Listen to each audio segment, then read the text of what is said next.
ایک چھوٹا سا مسئلہ سمجھ لیں آپ، اتنا سا ہے، اگر وہ بات سمجھ میں آ جائے گی تو آپ کے بہت سارے مسائل حل ہو جائیں گے۔ یہ جو عالم ہے جہاں ہم رہ رہے ہیں، یہ دنیا، اللہ تعالیٰ نے اس کو عالم الاسباب قرار دیا ہے۔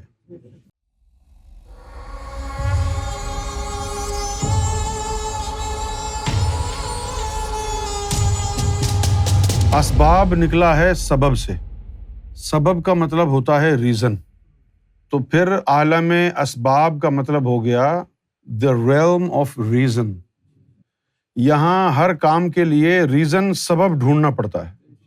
جیسے اگر کوئی مرد چاہے کہ میری اولاد ہو تو کیا کرے؟ وہ شادی کرے گا، بیوی کے ساتھ جو ہے وہ جنسی عمل کرے گا، اس کے ذریعے اولاد پیدا ہوگی۔ ایک طریقہ ہے، یہ جو میں آپ کو سمجھا رہا ہوں نا طریقہ، یہ طریقہ آپ کو کہیں ملے گا نہیں۔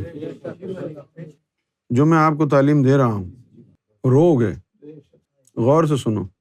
یہ ایک چیز ہے جو انسان کی سمجھ میں نہیں آتی، بڑے بڑے دانشوروں کی، بڑے بڑے سائنسدانوں کی۔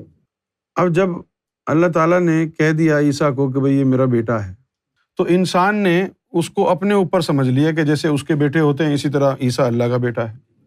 تو اب مریم علیہ السلام جو تھی، جب جبریل نے آ کے اس کو کہا کہ بھئی آپ کے یہاں بیٹا ہونے والا ہے، تو وہ پریشان ہو گئی، کہنے لگی کہ مجھے تو کسی نے ہاتھ ہی نہیں لگایا، کیونکہ انسان کو تو یہی سمجھ میں آتی ہے بات کہ کوئی مرد عورت کے ساتھ ہم بستری کرے گا تب وہ حاملہ ہوگی، اس کے بغیر نہیں ہو سکتی۔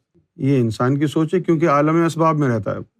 لیکن اللہ تو عالم اسباب میں نہیں رہتا، اس نے تو کہنا ہے کن اور وہ چیز ہو جاتی ہے۔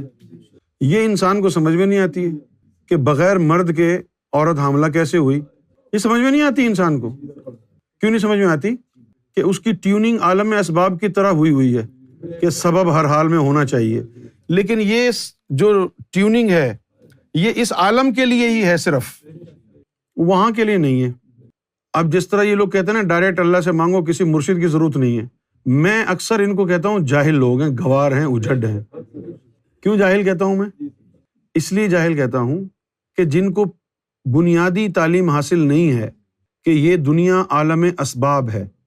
دیکھو جی، اگر آپ نے نہیں ماننا تو آپ کو کوئی منوا نہیں سکتا، پھر وہ آپ کی ہو جائے گی ضد کہ جی میں نے ماننا ہی نہیں ہے، بھاڑ میں جائیں، آپ نہ مانیں، آپ کی مرضی ہے۔ لیکن اگر آپ کا دل صاف ہے، دماغ صاف ہے، سمجھنا چاہتے ہیں تو پھر آپ کی سمجھ میں آ جائے گا۔ کتنے بڑے بڑے علماء گزرے، مولانا مودودی جو تھے بہت بڑے عالم تھے، لیکن ایک مقام پہ آ کے عقل جواب دے جاتی ہے۔ اسی طرح ڈاکٹر اسرار احمد صاحب کتنے بڑے عالم تھے، لیکن ایک مقام آتا ہے جہاں پر آدمی لٹو ہو جاتا ہے۔ ان کا بھی دماغ گھوم گیا تھا، ان کو بھی سمجھ میں نہیں آئی باتیں، حالانکہ پیشے سے ڈاکٹر تھے، بڑا دل میں ان کے درد بھی تھا، امت کا بھی درد تھا۔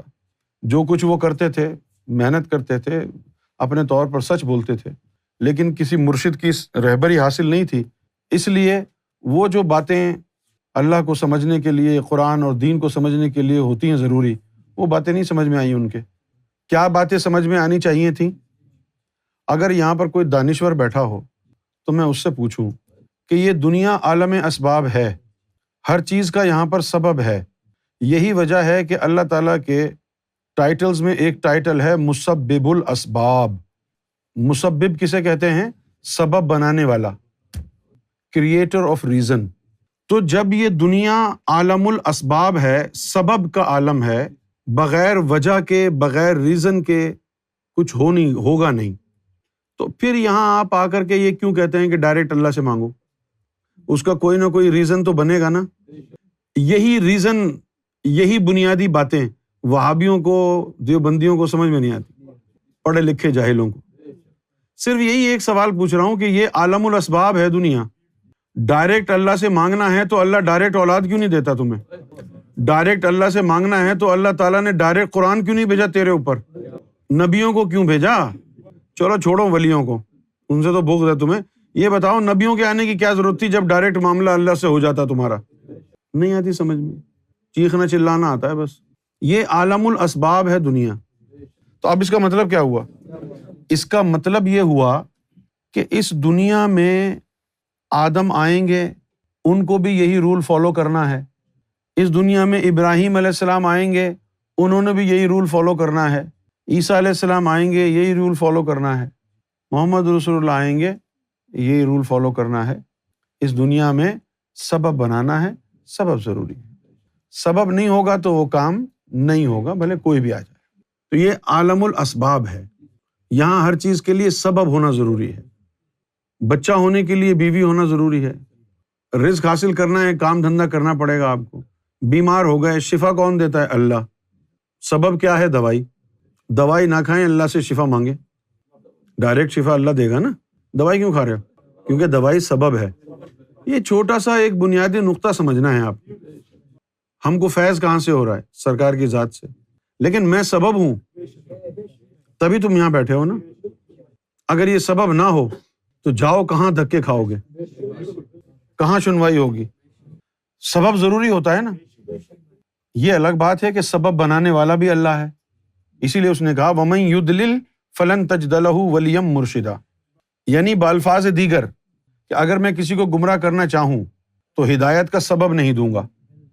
آپ پانی پیتے ہیں نا گلاس میں ڈال کے، گلاس نہیں ہوگا تو ہاتھوں میں پئیں گے، اور اگر آپ کہا جائے بغیر سبب کے پانی پیو تو پھر کیسے پئیں گے؟ پی نہیں سکتے۔ تو یہ سبب ضروری ہے، یہی بات سمجھ میں نہیں آتی، ہم کو بھی نہیں آئی تھی، سرکار نے سمجھایا تو آئی۔ اب اگر تم یہاں بیٹھ کے سرکار کی محبت کے نعرے مارو گے اور محبت حاصل کرنے کا سبب نہیں ہوگا، دو چار نعرے مار کے گمراہ ہو جاؤ گے۔ زبان سے کہنے سے تھوڑی ہوتا ہے عشق، نہ ضم ہوتا ہے، نہ محبت ہوتی ہے، نہ فنا فی شیخ بنتا ہے۔ آپ کا تو یہی خیال ہے بس گانے لگا کے ناچو، قوالی لگا کے ناچو، ادھر ادھر ٹانگیں مارو، اچھلو کودو، بس عاشق ہو گئے۔ سبب، سرکار کی محبت کے لیے بھی سبب ڈھونڈنا پڑتا ہے، تعلیم ڈھونڈنی پڑتی ہے، راستہ ڈھونڈنا پڑتا ہے، وہ راستہ نہیں ہوگا۔